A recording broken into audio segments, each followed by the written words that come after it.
Good Morning Business, French Tech.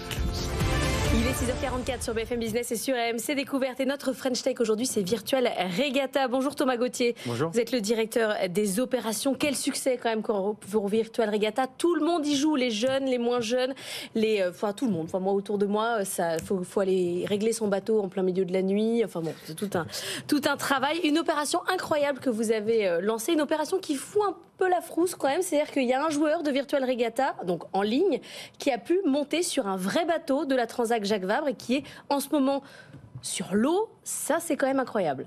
Alors ça fout pas la frousse, c'est passionnant quand même ce qui lui arrive. C'est la réalisation d'un rêve et la transmission d'une forme de passion.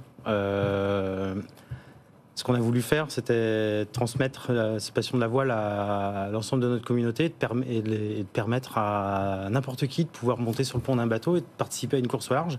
C'est ce qu'on fait déjà en transformant... Oui, mais jouer aux jeux vidéo et monter sur un bateau, c'est quand même pas la même chose. C'est un petit peu différent. Ouais. C'est comme faire du tennis sur la Wii, quoi. C'est pas quand pareil. même très différent. Oui, ça mouille un peu plus. Oui. Surtout en ce moment, les conditions sont pas très agréables sur l'eau au large de la Bretagne. Bon, mais la fusion entre le réel et le virtuel, Anthony, ça, j'imagine que ça vous plaît. Mais oui, c'est ça, parce que vous dites c'est impossible, etc. Mais en fait, c'est ça qui est hyper intéressant, c'est qu'en fait, il y a une transférabilité d'un certain nombre de compétences du jeu en ligne vers le réel. Et il y a un autre exemple. Quelle compétence ? Par exemple, je vous donne un autre exemple. C'est un joueur de Gran Turismo, donc un joueur de jeux vidéo de course, qui est devenu pilote de course professionnelle et qui s'est retrouvé sur les 24 heures du Mans. Il était tellement bon dans le jeu, si vous voulez, qu'il s'est retrouvé... Alors, ça ne veut pas dire que c'est exactement la même chose, mais il y a un certain nombre de compétences qu'on peut utiliser dans le monde réel. Et ensuite, il faut en apprendre d'autres, j'imagine, une fois qu'on est sur le vrai bateau. Mais il n'est pas tout seul, ce monsieur. Il est avec un skipper professionnel, de toute façon. Il est accompagné d'un skipper professionnel. Mais exactement, c'est un jeu de navigation. Virtual Regatta. C'est un jeu de routage, d'analyse de météo, etc. Et c'est exactement ce qui se passe quand on est sur une course au large. Donc là-dessus, on est compétent sur le jeu, on est compétent sur l'eau. Exactement. Ouais. 350 000... On va vérifier que ça perd des nœuds quand même. Oui, non mais ça c'est le skipper à côté qui les fait. Voilà. 350 000 bateaux virtuels ? Ah, pas encore. Aujourd'hui, on n'a que une course qui est partie sur la Transat Jacques Vabre, la catégorie ultime. Les Ocean 50, les classes 40 sont en train d'arriver à Lorient actuellement, en raison des conditions météo, et la classe IMOCA est restée au Havre. Ouais. Donc le départ sera donné dans les jours à venir, une fois que la tempête Ciaran sera passée. Donc on est encore en attente d'une date de départ. Et en attendant, il y a toujours temps de s'inscrire sur la course pour participer. Alors les courses, elles ont évolué, le jeu a évolué. Aujourd'hui, il y a des options, il y a des options payantes, mais même dans les options gratuites, il y a beaucoup de choses qui ont évolué. On peut faire le vrai skipper avec les moments d'émotion, les moments de fatigue. Vous avez rajouté des options. Alors, on n'a pas rajouté l'émotion encore, mais oui, la fatigue, la fatigue du skipper, le temps des manœuvres, d'un bateau à l'autre.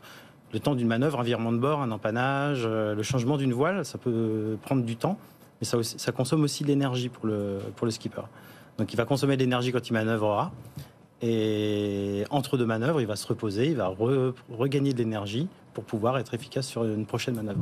Est-ce qu'on peut jouer en réalité virtuelle ? Est-ce que c'est des options d'immersion auxquelles vous pensez ? Parce que là, pour le coup, il pourrait y avoir une vraie valeur ajoutée, au fait d'être en mer et d'avoir tout le paysage autour de soi de manière beaucoup plus prenante, on va dire, que si on est sur l'écran de son smartphone ou de son ordinateur. Alors, on n'y est pas encore, mais on a un univers en 3 dimensions dans lequel on peut voir son bateau, monter sur le pont, se balader un petit peu sur son bateau, mais aussi sur le bateau de ses petits camarades autour de soi.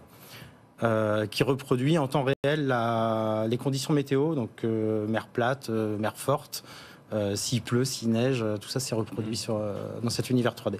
Vous avez des vrais skippers qui jouent aussi quand ils ne sont pas embarqués sur certaines courses ? Il y en a. Oui, il y en a. Il y en a quelques-uns, oui.